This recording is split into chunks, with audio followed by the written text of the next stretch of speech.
Ugh, what is this smell? On days when I come home late and take a bath, it's always like this.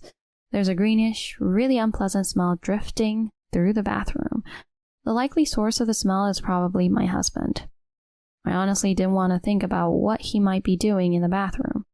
I can still bear it, but I wonder how our high school-aged daughter feels about it. That reminds me, I just passed by her a moment ago. That child seemed to have a bigger stomach. At that moment, I was struck by a terrible chill. My daughter's stomach is getting bigger? Why? Since when? I haven't heard about her having a boyfriend. She would tell me if she had one. Could it be that she is carrying a burden she can't talk about to anyone? Suffering alone with her belly growing bigger? If that's the case, then her unhappy face, her stooped posture, and the size of her belly all make sense. The one who made my daughter's stomach grow. My mind started spinning with the worst imaginations. My name is Fiona. I'm 44 years old. I work as a department head in the sales department of a specialty trading company related to food products. I manage several team members and work late every day. These past few years, I've been greatly troubled by my husband, Ben. He's so lazy and sloppy, and it irritates me, who is meticulous. Back when we married 18 years ago, through an introduction from an acquaintance, he wasn't like this. The passage of time is a cruel thing. I can't help but deeply feel this. My husband, who works at a staffing agency, always comes home before me, but does nothing around the house. Instead, he rushes our daughter Ruby, making her cook and take baths. Whenever I come home from work and encounter such scenes, I make it a point to speak sternly to him. Hey, you! Ruby needs to do her high school assignments, right? Please, take care of the housework yourself. How many times do I have to tell you? You can cook, can't you? Shut up. Housework is a woman's job, right? I'm tired from work. Again with that? Everyone is tired, right? About 3 years ago, my husband quit the security company he had been working for. He didn't consult me at all when he quit the job. Apparently, he didn't get along with his boss. After that, he started working at the staffing agency he was introduced to by an acquaintance. Serves them right. My take-home pay is higher than when I was working security. Quitting was the right move. I remember he was unabashedly happy about that. But it seems that the job at the staffing agency was not an easy one. There was a quota to increase the number of registrants, and it was quite difficult to achieve. In addition to acquiring new users, there were many other tasks to be done. He was simply busy. My husband, who was a mid-career hire, couldn't keep up with the busyness, and it seemed that his colleagues were significantly outpacing him. Moreover, unfortunately, many of the employees at his new workplace had immature personalities. My husband, who jumped into such a place, became an easy target. He was constantly teased by everyone. Ordered around by younger seniors and ridiculed as useless behind his back, he lived through such excruciating days.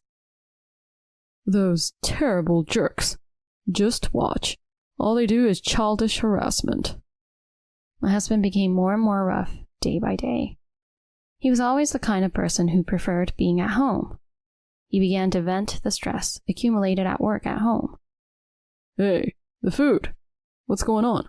I told you to have it ready before I get home. My daughter Ruby, who always bears the brunt of my husband's yelling, is our only child and a very quiet girl from a parent's perspective. That's probably why he finds it easy to scold her. He is always barking at Ruby. How many times do I have to tell you to do the housework before your homework, huh? Hey, how many times do I have to tell you not to blame Ruby? Her studies come first. Housework is secondary. I've told you this.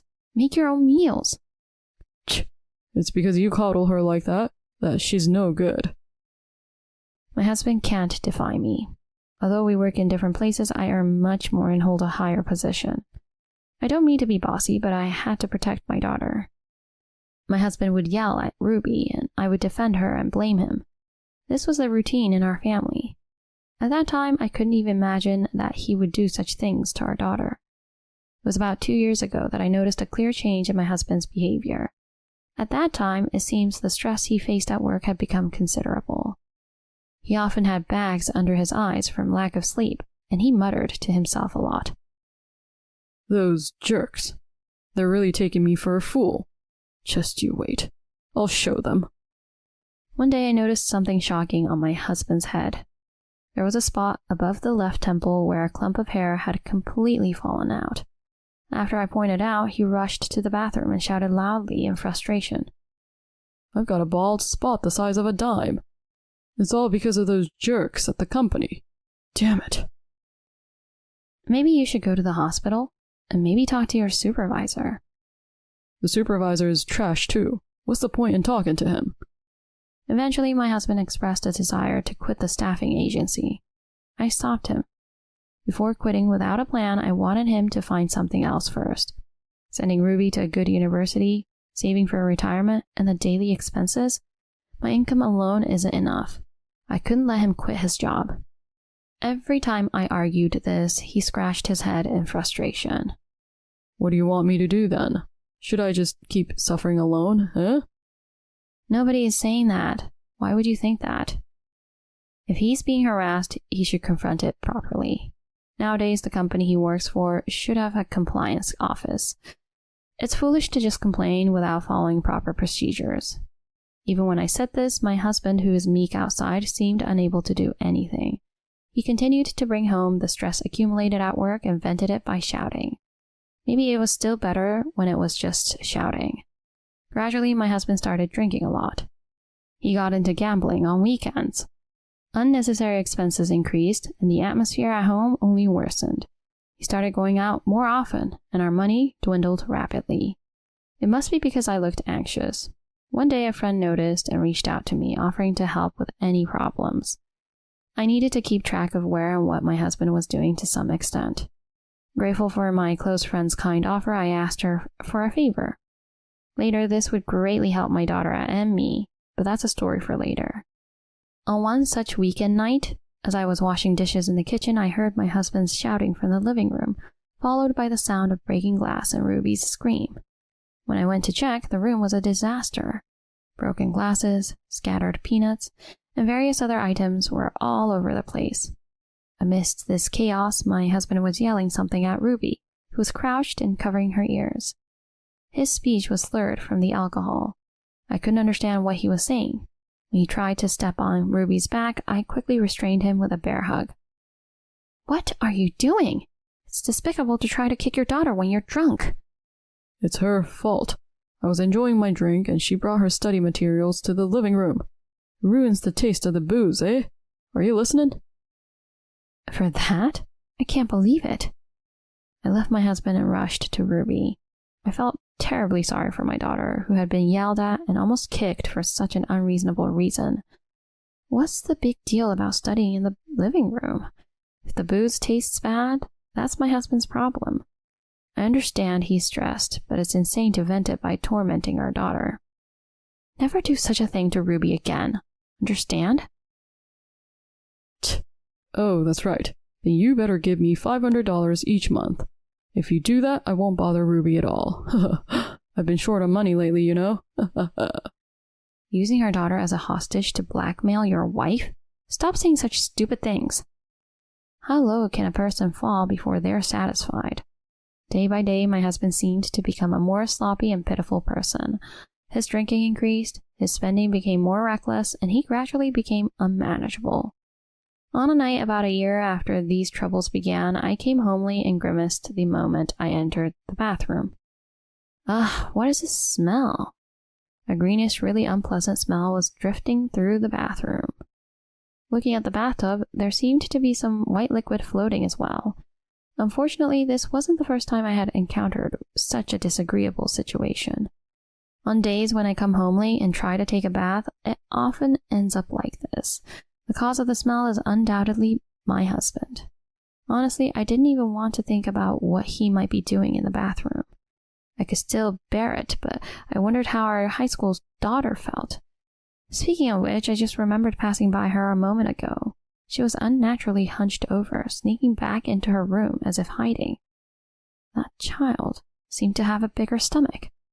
At that moment, I was struck by a terrible chill. Is Ruby's stomach getting bigger? Why? Since when? I haven't heard about her having a boyfriend. She would have told me if she had one. Could it be that Ruby is now carrying a burden she can't even tell me about? Suffering alone as her belly continues to grow? My cowardly husband took advantage of my absence to mistreat our quiet daughter to relieve his stress. Despite my better judgment, my mind kept imagining awful things. The pitiful sight of my daughter, surely unwilling, unable to raise her voice while being overpowered by her father. I quickly shook my head. I desperately hoped such a horrifying thing wasn't true. But then, what was the cause of Ruby's visibly enlarged stomach? I was afraid to find out. Several months later, Ruby unusually complained of feeling unwell. Our daughter is quiet by nature, but she's physically robust. Since she was little, she rarely fell ill. I feel kind of feverish. It seems so. Hey, Ruby, about this belly. As I gently touched her stomach, Ruby turned pale and looked away. Her reaction was definitely strange. And above all, her symptoms now. They closely resembled the symptoms I had when I was first pregnant with her. Hey, Ruby, please tell me honestly, who is the father? It's... Mom, She couldn't form any more words. Collapsing on the spot, she burst into tears. I chose not to press further and took her to a nearby obstetrician and gynecologist clinic. Even while we were in the waiting room, I tried to find out the name of the father. But it was no use. Ruby simply refused to answer. She kept her lips tightly sealed and just shook her head. The doctor who examined her was named Steve. During the ultrasound examination, he said, "You're pregnant." So it was true. I wonder who the father of the child in Ruby's stomach is. The memory of the smell and the white liquid in the bathtub vividly returned to my mind. Could it be that? When I voiced my dreadful suspicion, Dr. Steve chuckled lightly. Don't worry, sperms can't survive in a bath. They're sensitive to heat. It's impossible. Can someone get pregnant just by sharing the same bath? That might be true, but... Just then, as Dr. Steve looked directly at Ruby's face, he widened his eyes in surprise. It looked like he just realized it for the first time. He turned pale. Ruby also seemed surprised when she saw Dr. Steve face to face. I intuitively felt these two knew each other. I questioned them sternly right there. The father is... I think it was this man. Ruby said such an unbelievable thing. Dr. Steve turned even paler. The nurses nearby were also shocked. Dr. Steve's breathing became more erratic. Sweat poured down his face. Perhaps realizing there was no escape, he slumped down. I'm so sorry. I made a silly mistake. I'm truly sorry. I was stunned. Couldn't believe that the father of my daughter's child was the obstetrician. Then Dr. Steve revealed something even more unbelievable. He said that the person who introduced Ruby to him was none other than my own husband. We just happened to sit next to each other at a bar. He said $500 would be enough to introduce a young girl. Of course, I never thought it would be his daughter. You're the lowest. Both you and my husband are the lowest. I will report this to the police. Dr. Steve fell to the ground and started crying. After that, Ruby told me everything. It seems she accidentally spilled some of my husband's precious liquor while I was away. Then my husband exploded, claiming it was liquor worth $5,000. It must be a lie. There's no way he would drink such expensive liquor at home. But that was enough to deceive Ruby, who knew nothing. My husband had demanded she pay him back. So he told you if you can't pay with money, you should earn it with your body? Yes, he said he would contact me again once he found a client. It was unbelievable. Selling his own daughter, my husband's actions were the lowest of the low. Dr. Steve's actions involving a minor were against the law. As we were leaving the clinic, I declared that I would formally accuse him. Dr. Steve fully accepted his fate, intending to face his punishment without running away. Now for that good-for-nothing, I had to confront him before reporting him. I returned home with my pregnant daughter, feeling a strong anger welling up even as I tried to suppress it. When my daughter and I arrived home, my husband was lying on the living room sofa. He was lazily drinking again. He's all puffed up and unattractive. His face was just hanging there. The more I looked at him, the angrier I got.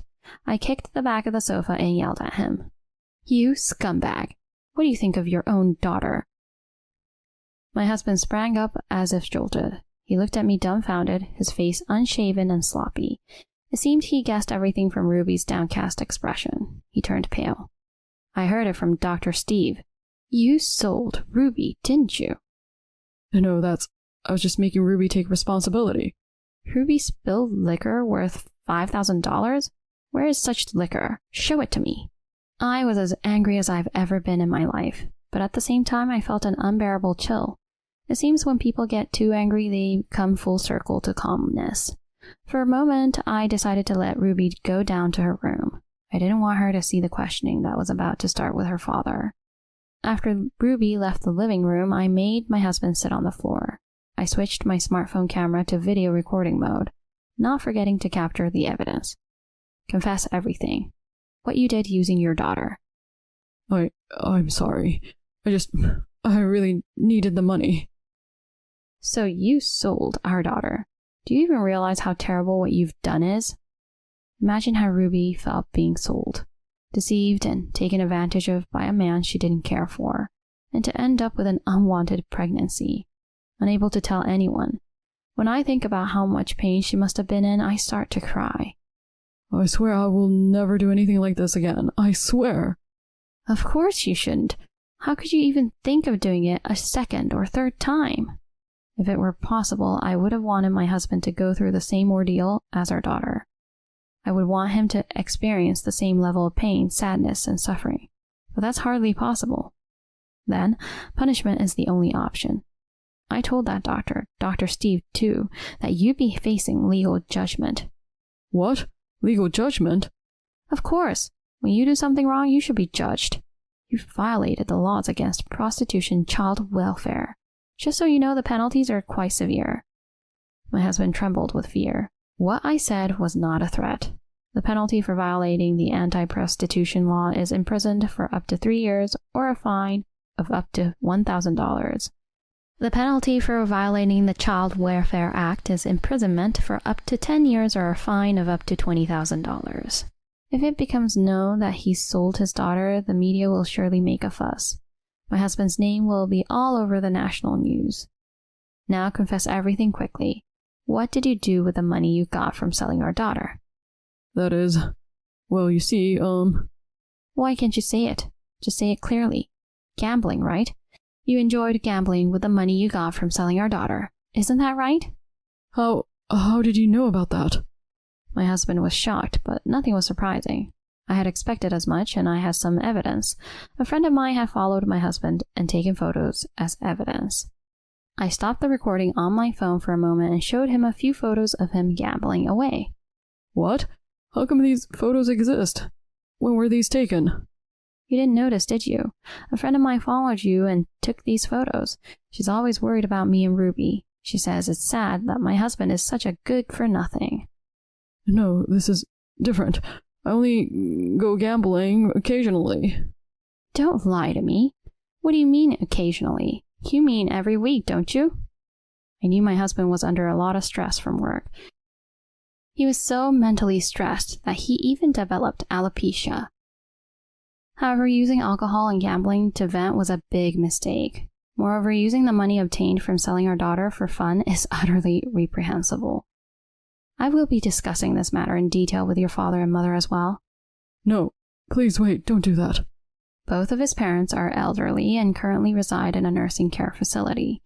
I had visited them before, and they seemed to be quite frail. If they learn in detail about what my husband has done, the shock might be too much for them.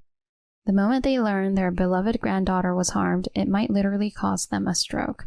Perhaps fearing such a situation, my husband desperately tried to dissuade me. Please, I'll do anything, just don't tell my father and mother.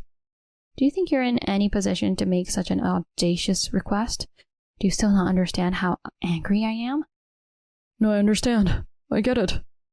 My husband was on the floor, shrinking in size. I had no intention of easing my pursuit.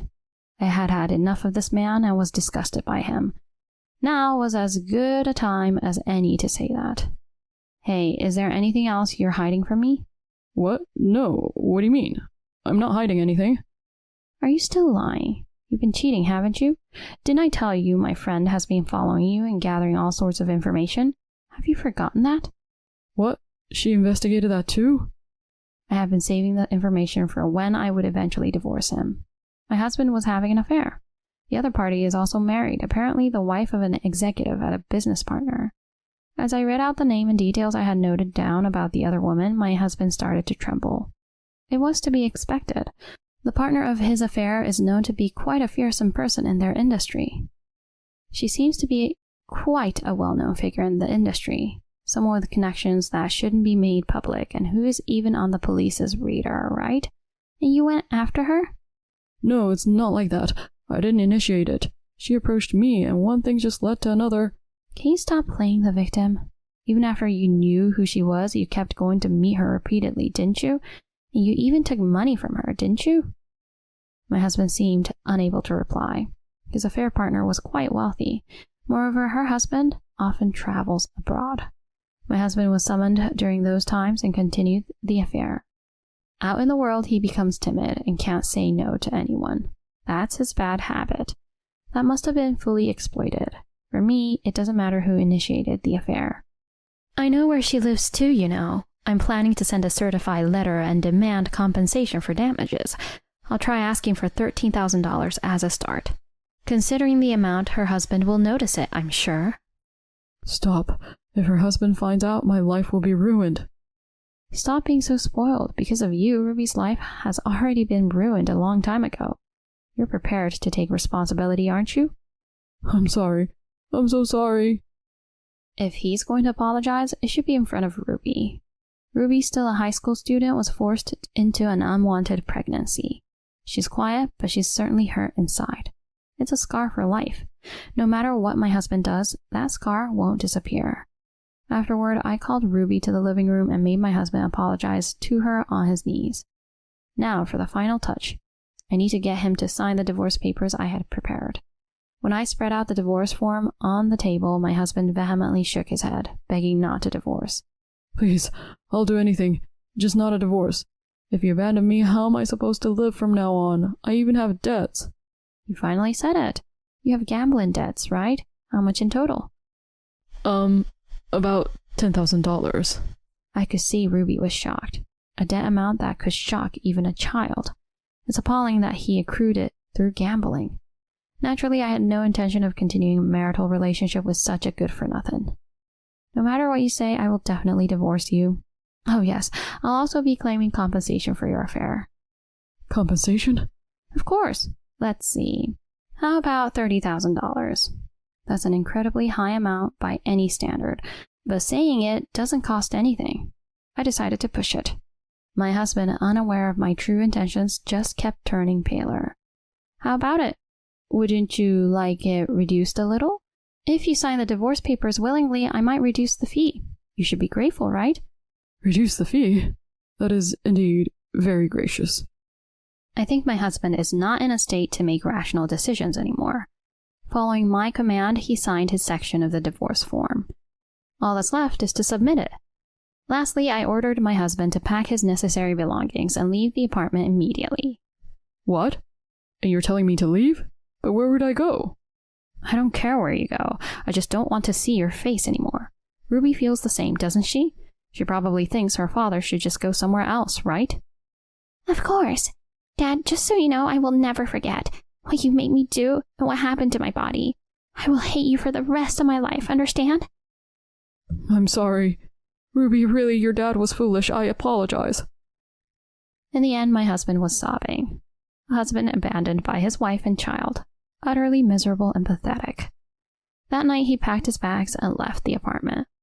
The remaining belongings would be sent to him once he found a place to live. He would undoubtedly lead a miserable life from now on. It was clear to see. Later, his misdeeds became known to everyone at his company. It seems it was because I had informed HR and the change in his residential and family status. People asked him in detail, and eventually he couldn't keep it hidden and spilled everything. The cause of the divorce being that he sold our daughter. His actions had caused a stir within the company. His colleagues started looking at him with disdain, and he was subjected to harsh words, being called inhumane. No matter what terrible things they said, my ex-husband had no right to argue. What he did was the lowest of the low, and there was no room for excuse. It might have been better if the damage had been contained within the company. The bad rumors about my ex-husband spread to our clients, and many were displeased. His company dealt with human resources, and having a man who sold his daughter was nothing but toxic. Business plummeted, and the company's earnings significantly suffered. The cause was obvious. As a result of an executive meeting, my ex-husband was dismissed for misconduct and faced claims for damages. The reason I know all this in detail is that my ex-husband came to tell me himself. He wanted to inform me of how desperate his situation was, probably hoping for sympathy. To be honest, it was nothing short of foolish. It also proved that he didn't understand the anger of me and our daughter. No matter how pitifully he acted, neither I nor our daughter were willing to accept him. I really am sorry, as you can see, so please let me live with you. So you mean to say you want to rely on me for living expenses, right? You plan to use my earnings to pay off your debts, don't you? Am I wrong? But if I don't, I'll be stuck in a debt repayment life forever. How spoiled can you get? A parasite through and through, aren't you?